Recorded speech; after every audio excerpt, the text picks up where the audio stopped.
से बात करने का मौका मिला, उसका मकसद ये है कि हमारे पास पदवीधर मतदार संघ का इलेक्शन चल रहा है।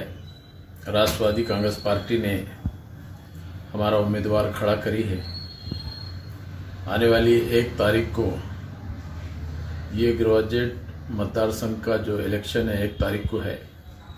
मैं तमाम मतदाताओं से जिनका नाम दर्ज हुआ है, जिसका वोटिंग लिस्ट में नाम आया है, मैं उनसे गुजारिश करूंगा कि राष्ट्रवादी कांग्रेस पार्टी का जो हमारा उम्मीदवार है चौहान सतीश भानदास राव, पहली पसंदी का वोट देके राष्ट्रवादी कांग्रेस पार्टी के कैंडिडेट को कामयाब बनाए। ऐसी मैं सभी मतदार लोगों से अपील करता हूं, गुजारिश करता हूं, इसलिए कि आज सेकुलर का एक ऐसा उम्मीदवार हमारा खड़ा है जो पिछले कई सालों से इस क्षेत्र में खिदमत अंजाम दे रहे हैं। राष्ट्रवादी के माध्यम से कोई ऐसा क्षेत्र नहीं है जहां पर मराठवाड़े के अंदर काम नहीं हो रहा है, बहुत अच्छे तरीके से काम हो रहा है। और ऐसे असमंजस माहौल में बहुत सारे लोग एक अफवाह फैलाने का काम कर रहे हैं। यहाँ पे काफी कैंडिडेट लोगों ने खड़ा किया है। एमआईएम ने, इम्तियाज जलील ने खास करके एक सुपारी फोड़ी है जो एक कैंडिडेट दलित समाज का लाके खड़ा किया है। मेरी वो समाज से कोई गुरेज नहीं है, अच्छा आदमी है, गौतम मेरे दोस्त है, लेकिन इम्तियाज जलील ने किसको भी मामू बनाने का प्रोग्राम जो है तो यहाँ पे किया है।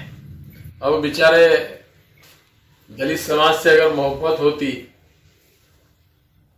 तो पिछले विधानसभा के अंदर में ही दलित के उम्मीदवार को मदद किया जा सकती थी, लेकिन उनका फायदा दलित समाज का पार्लियामेंट में ले लिया और युति तोड़ डाली। कितना दलित समाज के प्रति इस खासदार की मोहब्बत है, इसका उजाला हम और आपको देखने को मिला है। मैं अभी वीडियो देख रहा था, इम्तियाज जलील साहब के कारनामे की लोग बात कर रहे थे।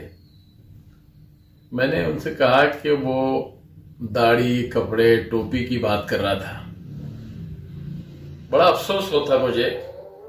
ये तो अल्लाह के फजल से मुसलमान की, अल्लाह के नबी की सुन्नत है, दाढ़ी, टोपी और जिस्म पे वाइट कपड़े, ये तीनों जिक्र उन्होंने किया। लेकिन मैं जिक्र करना चाहता हूं कि आप कैसे मुसलमान हैं जो कभी मजूसियों की दाढ़ी रखते, कभी यहूदी की दाढ़ी रखते, कभी नसरानी की दाढ़ी रखते हैं, कभी मुसलमान बन जाते, कभी मुंह को कालक मल लेते हैं, कभी कलर मल लेते हैं। तो पहले पक्के मुसलमान तो बन जाओ भाई, जब मुसलमानों की बात करना, मुसलमानों के पहरावे पे, सुन्नतों पे टीका करना और उसको सियासी कलर देना। बिहार के अंदर तुमने एक सेकुलर सरकार को गिराने का काम किया, 16 सीटें तुमने बिहार के अंदर गिराई, और मुसलमानों की सही दलाली करने का काम तो पूरे देश देख रहा है। पूरे देश में अगर किसी ने किया है तो बड़ी टोपी, छोटी दाढ़ी और ये कट मुल्ला, इंग्लिश कपड़े पहन के कट मुल्ला गिरी करते फिरने वाला, कभी जो है तो फ्रेंच कट मारता है, कभी आदि कट मारता है। तो ये कटमुल्ला कभी मुसलमानों के हामी नहीं हो सकते हैं। बिहार के अंदर में इन्होंने जिस तरह से नंगा नाच किया है और जिस तरह की हरकतें की है, पहले इनको ये देखना चाहिए कि 2014 से 19 तक आमदार रहे। 5 काम औरंगाबाद शहर में मुसलमानों के बताओ कि इन्होंने क्या किया। 5 काम। अब 1.5 साल पार्लियामेंट के हो गए, अल्लाह के फजल से मौका मिल गया, चांस मिल गया। वो क्या हुआ उसका जिक्र मैंने इससे पहले वीडियो में कहा था कि इलेक्शन कैसे लड़े, क्या फंडिंग हुई, बीजेपी के साथ कैसा समझौता है। असल मुनाफिकिन लीडर जो है तो यही है, जो एमआईएम वाले, जो दलाली कर रहे पूरे देश में मुसलमानों को धोखा देने की।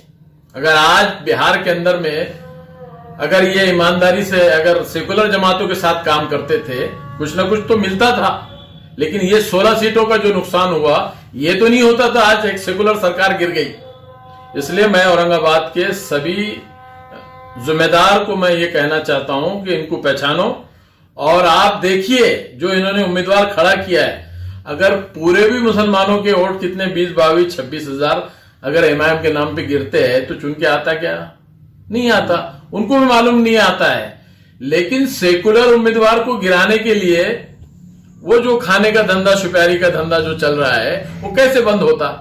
क्योंकि गुटखे का धंधा बंद हो गया है, शराब का धंधा बंद हो गया है। यहाँ पे बहुत बेहतरीन हमारे पुलिस कमिश्नर साहब आए जिन्होंने सारे काले पीले धंधे बंद कर दिए। तो जो हफ्ते आते थे जो इधर उधर के, वो सारे बंद हो गए। तो अब किधर हाथ पैर मारना? तो चलो कॉन्स्टिट्यूंसी में सुपारी ले लेते हैं। अरे भाई सुपारी लो तो ऐसा लो कि जीत के करीब जाना। अब वोट मिलने के बाद ही आप लोगों ने फैसला करना। जब ये कॉन्स्टिट्यूंसी का रिजल्ट आएगा तो एमआईएम को वोट कितने मिले उसके बाद एक बाइट मेरी देखना आप, मैं उस वक्त बाइट दूंगा। ये कैसे दलाल है और किसके लिए दलाली कर रहे हैं? तो हमारे लोगों से मैं बोलना चाहूंगा कि अपने वोटों को खराब मत कीजिए। पहली पसंदी का वोट चौहान सतीश भानदासराव को मारिए, ताकि अपने वोट की अहमियत को पहचानिए, अपनी वोट की कीमत को पहचानिए और इन दलालों को पहचानिए। इनकी 2 कौड़ी की भी औकात इनकी नहीं रही है। पूरे लॉकडाउन में मुसलमानों ने देखा 4-4 महीने तक घर के बाहर नहीं निकले। मुसलमानों के मसाइल पे कभी ये आते नहीं है। ये भिखारी धंधे करने के लिए, भिखारी बातें करने के लिए ये रोड पे इंटरनेशनल भिखारी है।